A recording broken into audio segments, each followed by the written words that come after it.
Et quand la tristesse arrive, je sais tu es là, toujours près de moi. Bon vendredi, j'espère que vous allez bien. Aujourd'hui, vous allez être surpris. On ne verra pas Sœur Angèle. On a un nouveau venu dans l'équipe de la Victoire de l'Amour. C'est M. Jean-Marc Chaput que j'aime tellement. Mais ne nous inquiétons pas, Sœur Angèle sera là maintenant les samedis. Alors, on rejoint quelqu'un pour qui j'ai une très, très haute estime. Nul autre que quelqu'un de merveilleux, Jean-Marc Chaput.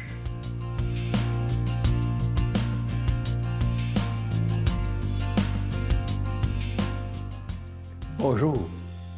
Et c'est le fun de vous parler ce matin. Et je voulais parler de quelque chose d'un peu particulier. Vous avez certainement été au courant au mois de fin avril, puis au mois de mai, ça continue, d'une commission. Ça s'appelle la Commission de réconciliation et de vérité du Canada. Et c'est pour les Autochtones. On a permis aux Autochtones de venir dire ce qui leur était arrivé. Avez-vous déjà réalisé que dans ce pays qui se dit chrétien, on a déplacé 150 000 enfants de leur famille. On les a installés dans des orphelinats. Il y a eu au-delà de 4 000 morts dans ces orphelinats-là. Et ce qu'on essaie de dire, c'est de parler de vérité et de conciliation. Vérité veut dire que dans le pardon, il faut d'abord avoir la capacité de le dire. Ça fait mal. Et c'est ça peut-être un peu le pardon au départ. Mais ça veut dire aussi qu'à côté de la vérité, il y a la conciliation. Et dans la conciliation, il y a quelque chose de très important qui est difficile. Et c'est ça qui est peut-être important, le mot pardon.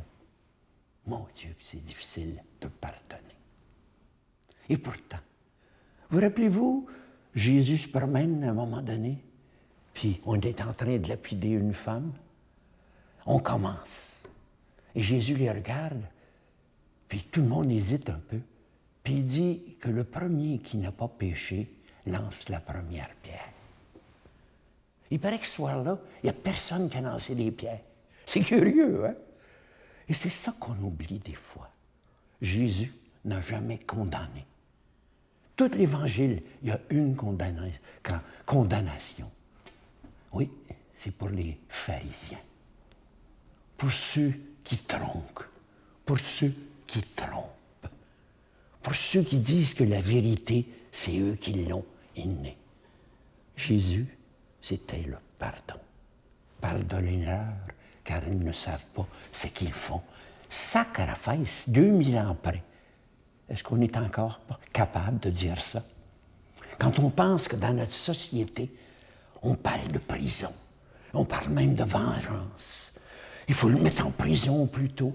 Est-ce qu'on a un terme qui dit on peut pardonner, on peut tenter de comprendre ce que l'autre a vécu, surtout dans un monde où les maladies mentales, les troubles de l'esprit prennent de plus en plus d'ampleur. Voyez-vous, pardonner pour moi, c'est la chose la plus difficile dans ma vie. Et dans la vôtre peut-être. Mais une fois pardonné, mon Dieu, qu'on est bien.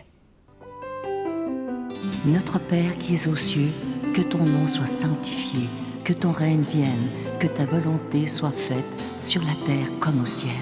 Donne-nous aujourd'hui notre pain de ce jour. Pardonne-nous nos offenses, comme nous pardonnons aussi à ceux qui nous ont offensés. Et ne nous soumets pas à la tentation, mais délivre-nous du mal, car c'est à toi qu'appartiennent le règne, la puissance et la gloire pour les siècles des siècles. Amen. Je suis tellement content de vous parler de ce beau cadeau du mois, une exclusivité de la Victoire de l'Amour. Je vous en parle plus tôt parce que j'ai hâte de vous le présenter.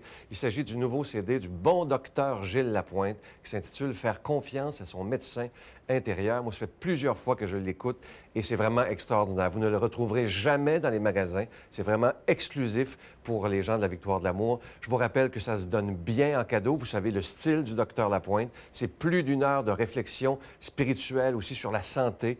Je vous promets que vous ne vous ennuierez pas en écoutant ça. Vous allez même l'écouter plusieurs fois. C'est rempli de conseils. Je vous rappelle que vous le recevrez avec un don de 25 et si vous en voulez 2, parce que ça se donne vraiment bien en cadeau, c'est avec un don de 40 Je vous rappelle qu'on vous envoie un reçu pour fin d'impôt et je me permets d'insister en cette fin déjà du mois de mai, c'est que le mois de mai était très difficile au niveau des dons et je vous fais confiance et je remets cette situation dans les bras de Marie elle-même. Je vous donne l'adresse, la Victoire de l'Amour, casier postal 120, succursale Boucherville à Boucherville, le J4B 5E6. La Victoire de l'Amour, casier postal 120, succursale Boucherville à Boucherville, le J4B 5E6. Également par téléphone, par carte de crédit, dans le 514-523-4433, 523-4433 ou sans frais, le 1-888-811-9291, 1-888-811-9291 et aussi sur notre site Internet, le www.lavictoiredelamour.org. Je vous rappelle, ce CD exclusif à la Victoire de l'Amour, c'est cette semaine le lancement officiel du bon docteur Gilles Lapointe, faire confiance à son médecin intérieur. Vous allez l'adorer, je vous le dis.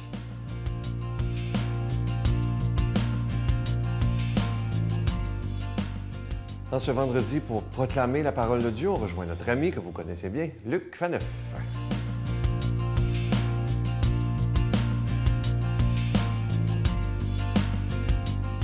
Bonjour, bienvenue à votre rendez-vous quotidien avec la parole de Dieu en ce dernier jour du mois de mai, le mois de Marie, et à tout Seigneur, tout honneur, si vous me permettez l'expression, aujourd'hui, la fête de la Visitation. Donc aujourd'hui, dans l'Évangile, nous allons suivre la Vierge Marie qui va chez sa cousine, Élisabeth, et va être témoin, nous allons être témoins, de leur rencontre bien singulière.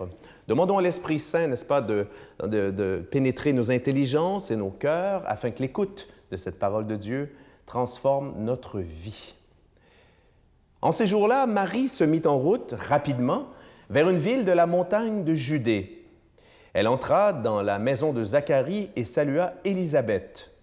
Or, quand Élisabeth entendit la salutation de Marie, l'enfant tressaillit en elle. Alors Élisabeth fut remplie de l'Esprit Saint et s'écria d'une voix forte, « Tu es bénie entre toutes les femmes, et le fruit de tes entrailles est béni. Comment ai-je ce bonheur que la mère de mon Seigneur vienne jusqu'à moi? Car lorsque j'ai entendu tes paroles de salutation, l'enfant a tressailli d'allégresse au-dedans de moi. Heureuse celle qui a cru à l'accomplissement des paroles qui lui furent dites de la part du Seigneur. » Marie dit alors, « Mon âme exalte le Seigneur, mon esprit exulte en Dieu mon Sauveur. Il s'est penché sur son humble servante. Désormais, tous les âges me diront bienheureuse. Le Puissant fit pour moi des merveilles, saint est son nom. Son amour s'étend d'âge en âge sur ceux qui le craignent. Déployant la force de son bras, il disperse les superbes, il renverse les puissants de leur trône, mais il élève les humbles, il comble de bien les affamés, renvoie les riches, les mains vides. Il relève Israël, son serviteur, il se souvient de son amour, de la promesse faite à nos pères en faveur d'Abraham et de sa race à jamais. Marie demeura avec Élisabeth environ 3 mois, puis elle s'en retourna chez elle. Acclamons cette parole de Dieu, louange à toi, Seigneur Jésus. Que c'est beau, l'Évangile, hein? Certaines pages comme ça vraiment semblent avoir été écrites en lettres de feu. Alors ce Magnificat, n'est-ce pas, que tous les moines et moniales et beaucoup de laïcs, n'est-ce pas, qui suivent la prière des heures, la prière de l'Église qu'on appelait le bréviaire, tous les jours, ce qu'ils récitent le soir, n'est-ce pas, au dernier office, à l'office de Compli, alors le fameux Magnificat, qui résume toute la foi d'Israël. Alors aujourd'hui, évidemment, ce texte a été choisi, c'est le texte de la visitation de la Vierge Marie à sa cousine Élisabeth, parce que c'est aussi la fête, une fête très importante en l'honneur de la Vierge Marie. On va faire un petit quiz comme ça, très rapidement. Qui a créé cette fête? Était-elle là, selon vous, au début de l'Église? Vous avez dit non? Vous avez raison. C'est une fête qui a été créée, et ça va faire plaisir à notre pape François, par un franciscain, un éminent franciscain, donc Saint Bonaventure, et je puis me vanter, entre guillemets, d'avoir été baptisé à l'église Saint-Bonaventure sur la rue Saint-Zotique à Montréal, donc en 1263. Donc c'est une fête relativement récente dans l'histoire de l'Église, depuis 700 ans. Et quelques 130 ans plus tard, le pape Urbain VI va l'étendre à toute l'Église et un autre 60 ans plus tard, au Concile de Bâle, donc la réunion de tous les évêques autour du pape, en 1441, le Concile va vraiment je dirais, la confirmer. Avant qu'elle soit célébrée en cette date du 31 mai, c'est une fête qui était célébrée le 2 juillet. Maintenant, quelques mots évidemment sur le texte. Vous savez, la Vierge Marie, ça n'a d'abord été une personne. Ça peut paraître banal ce que je dis, mais j'ai souvent l'impression que Marie, pour beaucoup d'entre nous, c'est une personne recouverte de plâtre, de beaucoup de couches de plâtre, je dirais de 2000 ans de couches de plâtre. Et je suis allé à Lourdes avec la victoire de l'amour, et je peux en témoigner.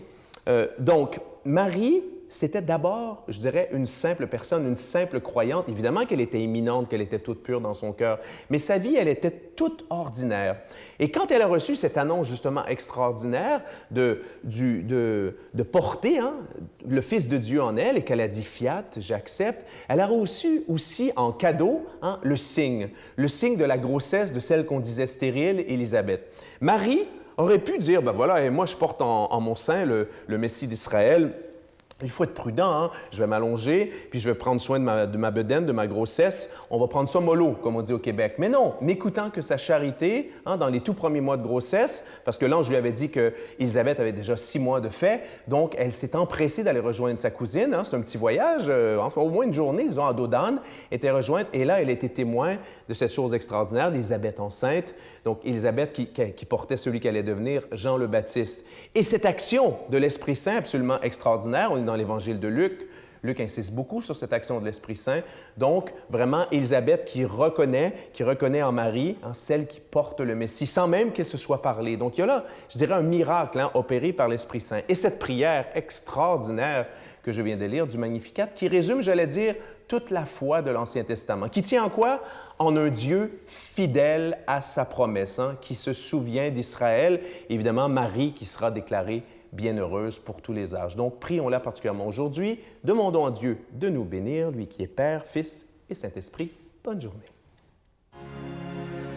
Je vous salue Marie, pleine de grâce. Le Seigneur est avec vous. Vous êtes bénie entre toutes les femmes, et Jésus, le fruit de vos entrailles, est béni. Sainte Marie, Mère de Dieu, priez pour nous pauvres pécheurs, maintenant et à l'heure de notre mort. Amen.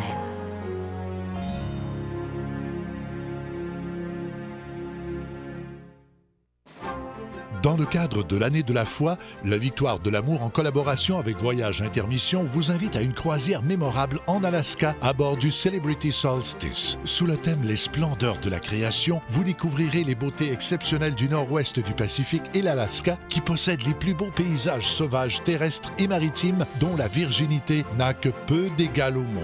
En compagnie de l'abbé Robert Lemire et Sylvain Charon, venez vivre des moments de réflexion, de prière, d'enseignement avec célébration eucharistique quotidienne du 29 août au 6 septembre 2013. Informations, réservations chez Voyage Intermission au 514-288-6077 ou sans frais 1-800-465-3255.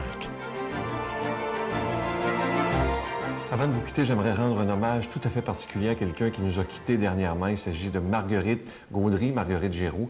C'était une bénévole pour nous depuis les premières minutes de la Victoire de l'amour, il y a 18 ans. Elle est décédée à 91 ans. Elle était bénévole chez nous dans les dernières années. Et je me souviens d'elle comme d'une femme, je pense qu'elle ne connaissait pas le mal. C'était la bonté sur terre.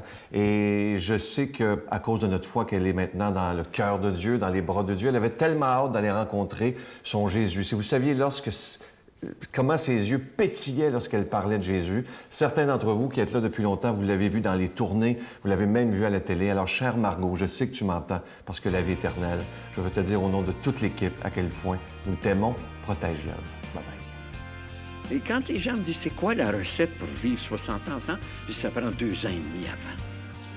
Ce qui me frappe, c'est que les gens ne font pas de fréquentation. J'ai dit en blague très souvent, les gens, le dimanche soir, ils rencontrent la fille puis ils déménagent le mardi. Sacre à fesse, laisse-moi une chance. La Victoire de l'amour remercie de tout cœur les Résidences Soleil de leur accueil si chaleureux.